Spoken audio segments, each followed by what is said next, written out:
Hi everyone, we're going to do a different version of Ask Jeff here. I think it's Ask Jeff episode 5. Do apologize that we took us a while to get back to this series. I left all my notes with all your questions in a binder in Louisiana, so I've had to go back and go from scratch. Today's question is from Melina Ferredes. I do apologize if I mispronounced your last name. She is a med student from Argentina, and she had some very good questions. So here we go. How do you think doctors in particular approach patients with disabilities? Do you think there are changes to be made? A lot of times people mistreat others out of ignorance, and doctors, of course, are no exception. Is there something that they don't keep in mind that they should? Awesome question, loaded question, high-level question. First, I want to say I hope everybody's enjoying this Sunday afternoon. It's beautiful out here. Go Saints, we got our tail handed to us, but that's okay.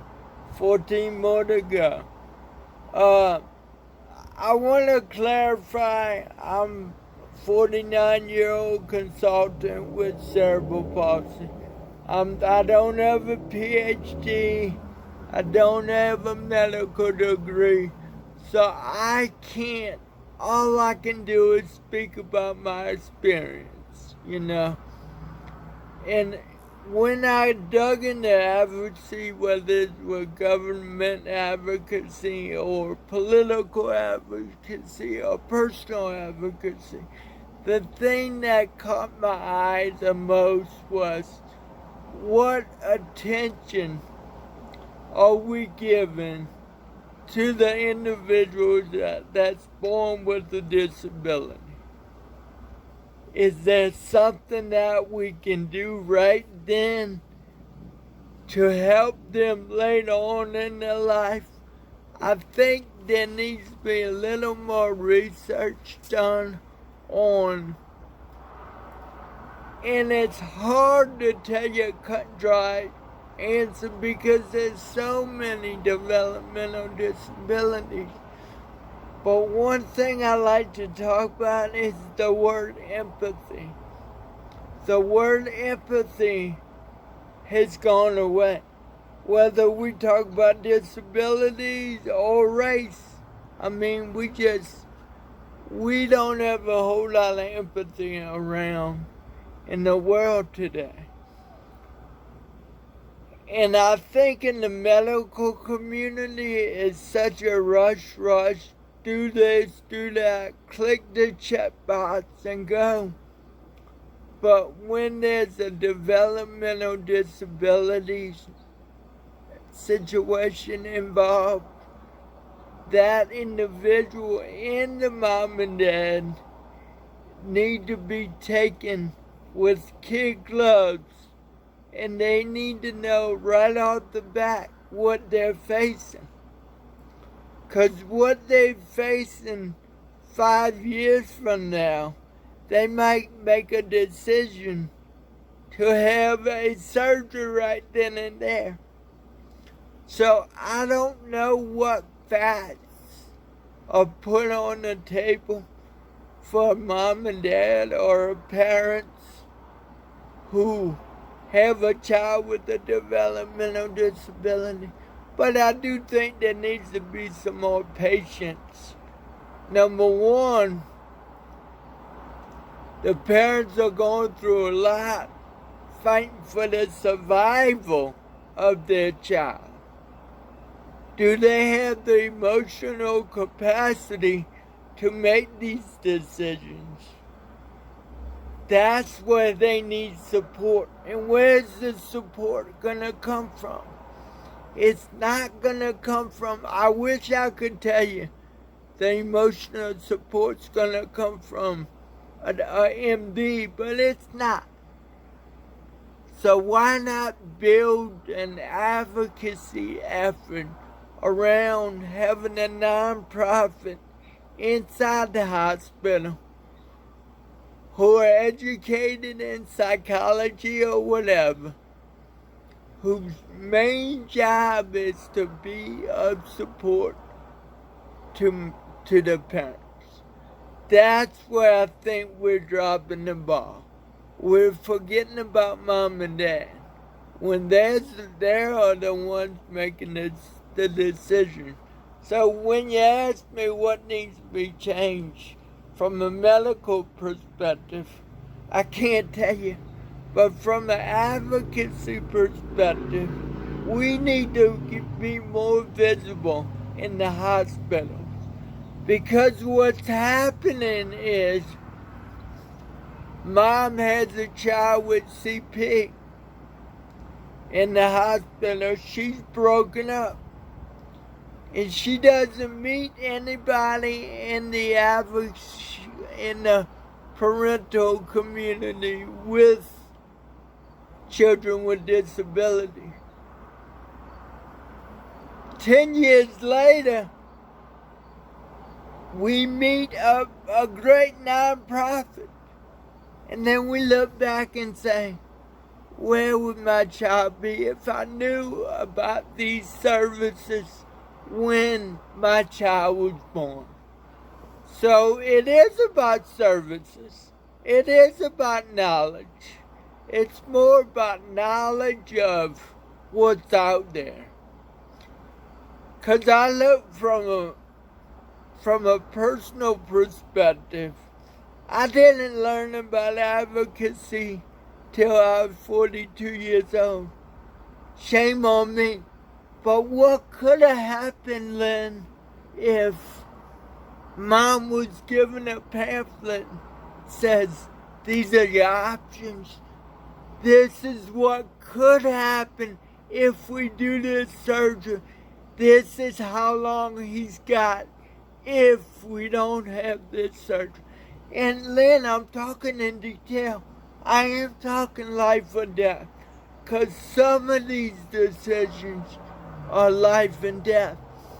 I think we have the opportunity to change the way the medical community works. Not from a medical perspective, from an advocacy perspective. What if, let me give you a scenario.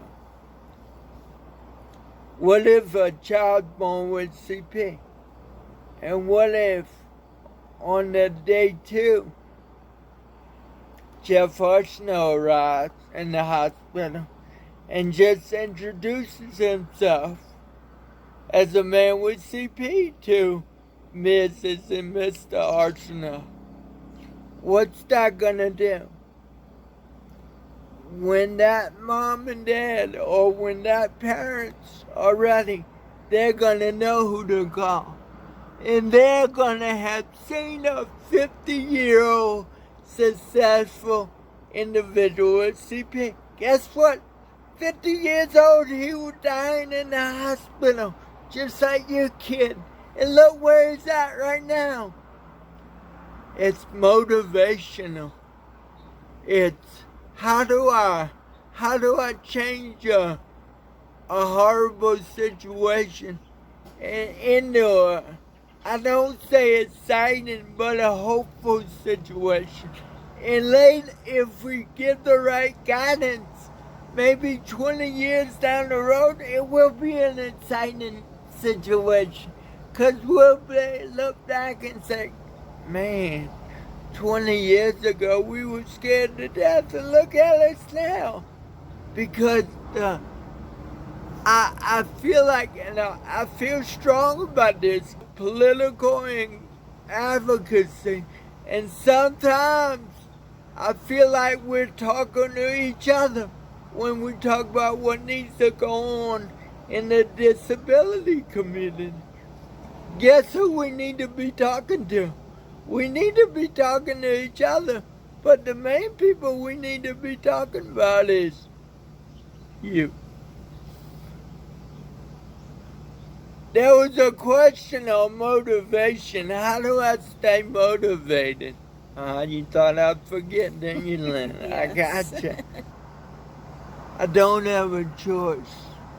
If I'm not motivated, I'm not living. The powerful thing about my story is I've lived a productive life in denial of having CP. My motivation was to have everything I ever wanted. And my motivation was to do what people without disabilities do. When I became honest about who I was, guess what? I had to look for more motivation. Because it was no longer about being you. I had to learn to be me.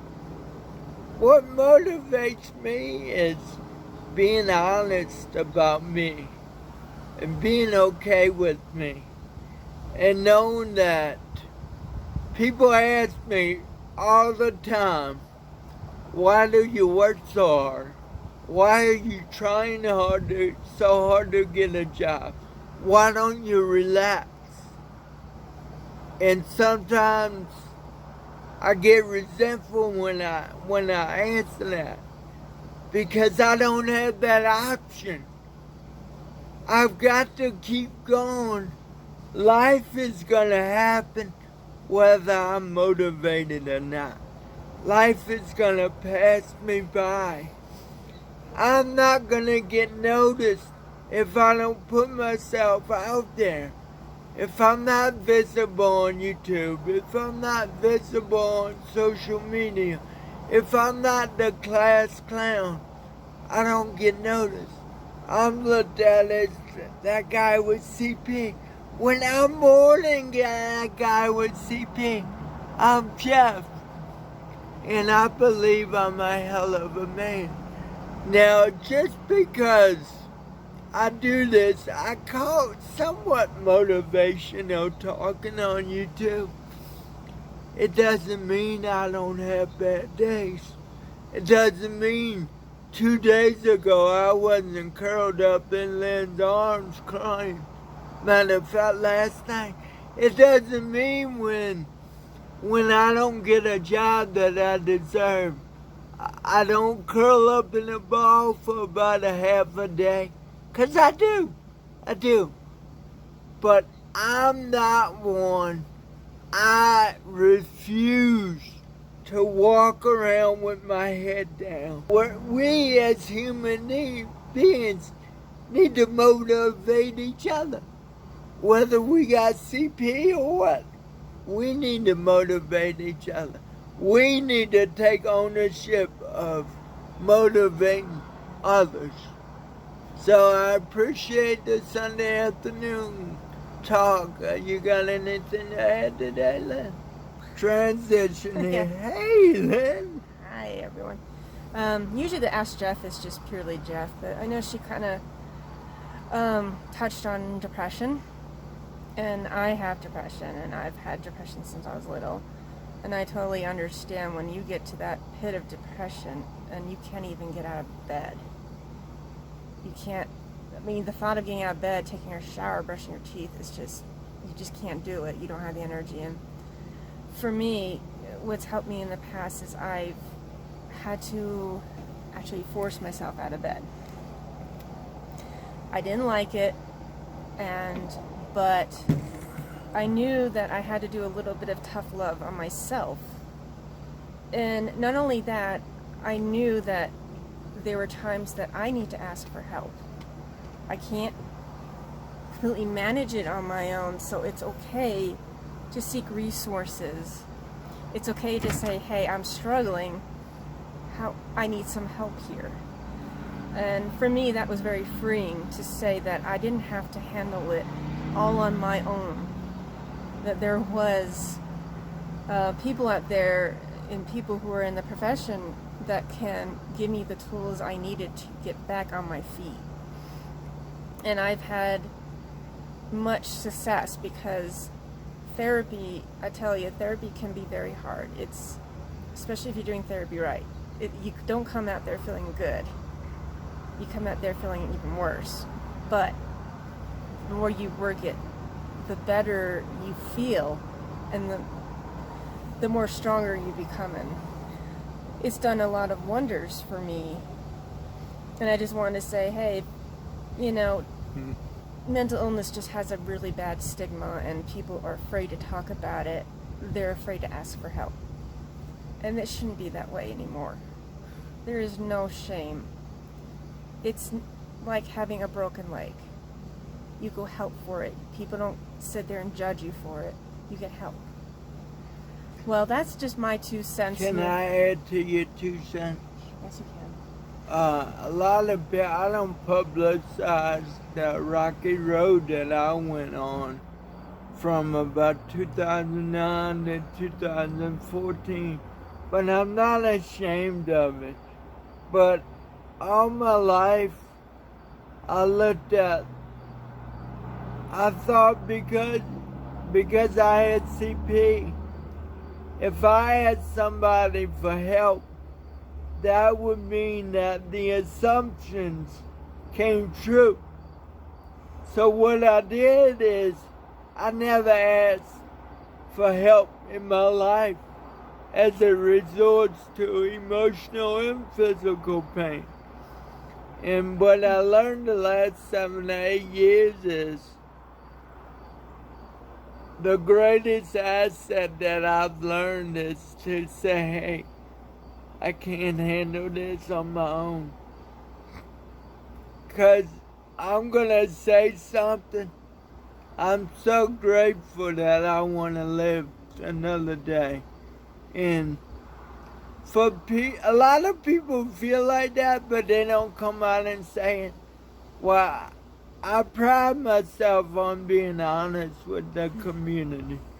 And I'm proud of myself to say that I'm ready to live life, and that's what we're doing today together. Yes. All right, you want to close, man?